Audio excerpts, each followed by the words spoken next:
Imagine this. You wake up one morning and your money is worth nothing. A simple loaf of bread costs hundreds of thousands.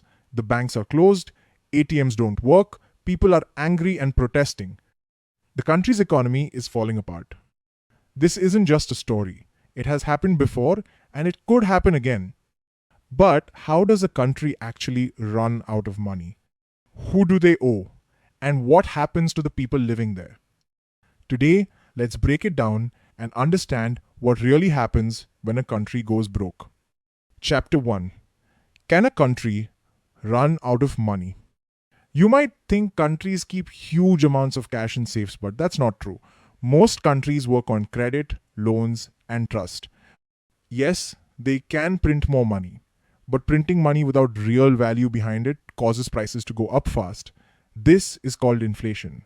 When it gets out of control, it's called hyperinflation. A country is in trouble when it spends more than it earns, can't pay back its debts, or loses the trust of other countries and its own people.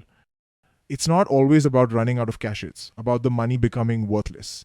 Even if people have money, they can't buy much with it. When this happens, businesses shut down, imports stop, and the government can't even pay workers. Chapter 2. Real life examples. Let's look at some real countries that went broke. Zimbabwe, 2008. The government printed too much money. Prices went crazy so fast that people needed bags of cash just to buy bread. They even printed a $100 trillion note, but it still wasn't enough to buy lunch. Venezuela, 2016.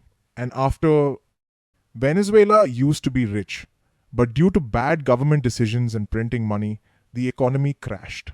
Salaries became useless, and millions of people left the country to survive. Greece, 2015. Greece owed a lot of money to other countries and couldn't pay it back.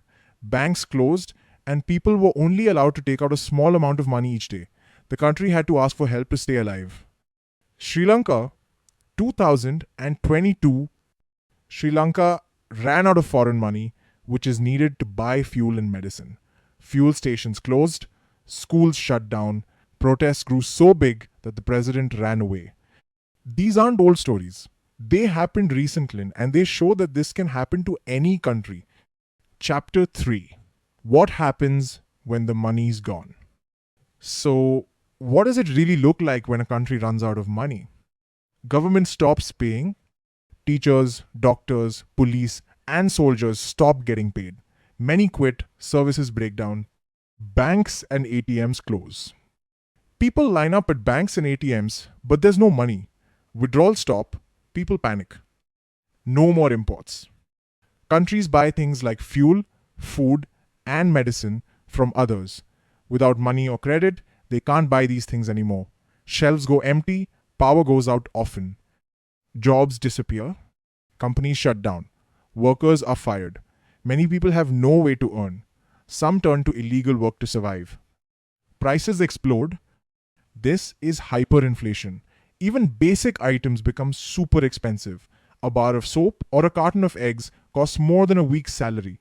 People carry cash in bags to buy groceries. Protests and violence. People get angry, protests happen, crime goes up, sometimes the government becomes strict or even falls. From schools to hospitals, everything is affected. And the people suffer the most. Rebuilding takes a long time, sometimes decades. Chapter 4. Who do countries owe money to? So, who does a country owe money to? Here are the main groups. Big organizations like the IMF and World Bank, other countries like China or the US, private investors and banks who buy government bonds, local people through savings accounts or pensions.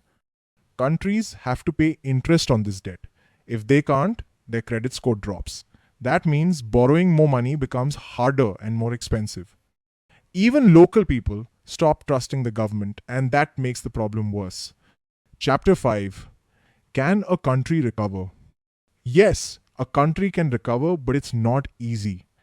Some countries like Greece, Argentina, and Iceland have slowly come back after a collapse. Usually, they get help from other countries or big banks. But in return, they have to make hard changes, spend less money, raise taxes, and sell government things. Sometimes, new leaders come in and bring better plans. They invite other countries to invest and help rebuild trust. It takes time, effort, and smart decisions. But if corruption or war continues, recovery becomes almost impossible. So, what happens when a country runs out of money? Banks shut down, prices go crazy, people lose everything.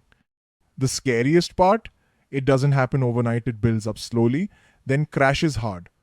If you learned something new, give this video a like, subscribe, and share it with someone who thinks printing money is always the answer. And tell us in the comments, do you think your country is managing its money the right way? Thanks for watching.